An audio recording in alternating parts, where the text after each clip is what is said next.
आज हम जल संरक्षण इस विषय पर रूपरेखा सहित निबंध लिखेंगे। ये निबंध 10th और 12th क्लास दोनों में बहुत इंपॉर्टेंट है। पिछले साल के पेपर में ये निबंध आया है।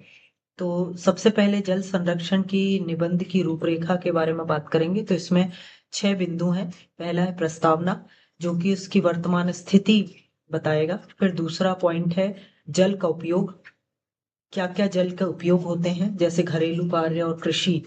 और तीसरा पॉइंट है जल संकट के कारण, जैसे जनसंख्या वृद्धि, प्रदूषण और उपयोग। और चौथा पॉइंट है जल संरक्षण की आवश्यकता, जैसे भविष्य की सुरक्षा के लिए जल संरक्षण क्यों जरूरी है। और फिफ्थ पॉइंट है जल संरक्षण के उपाय, जैसे जल संचयन करना, कृषि में सुधार और व्यक्तिगत प्रयास। और सिक्स पॉइंट है उपसंहार, जैसे हम सबका सामूहिक दायित्व क्या है, वो इसमें चर्चा करेंगे। तो सबसे पहला पॉइंट है प्रस्तावना। तो कृषि का लगभग 71% भाग जल से ढका हुआ है, लेकिन इसमें से केवल 1% से भी कम हिस्सा मानव उपयोग के लिए पानी के ग्रह में उपलब्ध है। जैसे जैसे वैश्विक जनसंख्या बढ़ रही है, पानी की मांग और आपूर्ति के बीच की खाई गहरी होती जा रही है। जल संरक्षण का अर्थ है जल का सावधानी पूर्वक उपयोग करना और इससे व्यर्थ होने से बचाना, ताकि आने वाली पीढ़ियों को प्यासा ना रहना पड़े। दूसरा पॉइंट है जल का उपयोग।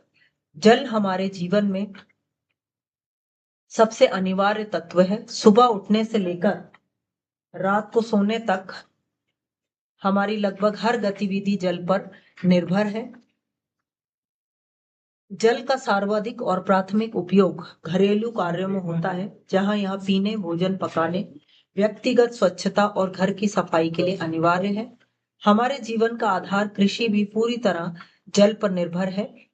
फसलों की सिंचाई से लेकर पशुपालन तक बिना पानी के खाद्य सुरक्षा की कल्पना भी नहीं की जा सकती। तीसरा पॉइंट है जल संकट के बढ़ते कारण। तो जल संकट के बढ़ते कारण क्या है? आज हम जिस जल संकट का सामना कर रहे हैं, उसके पीछे कई मानवीय कारण हैं। बढ़ती जनसंख्या के कारण जल की खपत बढ़ी है। वहीं वनों की कटाई से वर्षा चक्र प्रभावित हुआ है। इसके अलावा औद्योगिक कचरे और रसायनों को नदियों में बहाने से उत्पन्न जल की भी प्रदूषित हो रहा है। शहरों में कंक्रीट के बढ़ते जाल के कारण वर्षा का जल जमीन के अंदर नहीं जा पाता, जिससे भूस्थल जल लगातार गिरता जा रहा है। जल संरक्षण की क्या आवश्यकता है? जल के बिना किसी भी जीव या वनस्पति की कल्पना असंभव है। यदि हमने यदि हमने समय रहते जल का संचयन नहीं किया, तो भविष्य में इसके लिए युद्ध जैसी स्थितियां उत्पन्न हो सकती हैं। कृषि, उद्योग और दैनिक जीवन के लिए जल अनिवार्य है। पारिस्थितिक तंत्र के संतुलन को बनाए रखने और सूखे जैसी आपदाओं से बचने के लिए जल संरक्षण अनिवार्य है। जल संरक्षण के प्रभावी उपाय क्या क्या हैं? जल बचाने के लिए हमें व्यक्तिगत और सामुदायिक दोनों स्तर पर प्रयास करने होंगे, जैसे वर्षा जल संचयन, रेन वाटर हार्वेस्टिंग। घरों की छतों पर गिरने वाले वर्षा के पानी को पाइपों के जरिए जमीन के अंदर बने टैंकों में इकट्ठा करना चाहिए। कृषि में आधुनिक तकनीक, किसानों को ड्रिप सिंचाई और फव्वारा विधि का उपयोग करना चाहिए, जिससे कम पानी में अधिक खेती हो सके। दैनिक जीवन में बदलाव, ब्रश करते समय नल खुला ना छोड़ें, शावर की जगह बाल्टी का उपयोग करें और आरओ से निकलने वाले अतिरिक्त पानी का उपयोग पौधों या सफाई में करें। वृक्षारोपण, अधिक से अधिक पेड़ लगाने से मिट्टी की नमी बनी रहती है और वर्षा में वृद्धि होती है। और लास्ट पॉइंट है उपसंहार।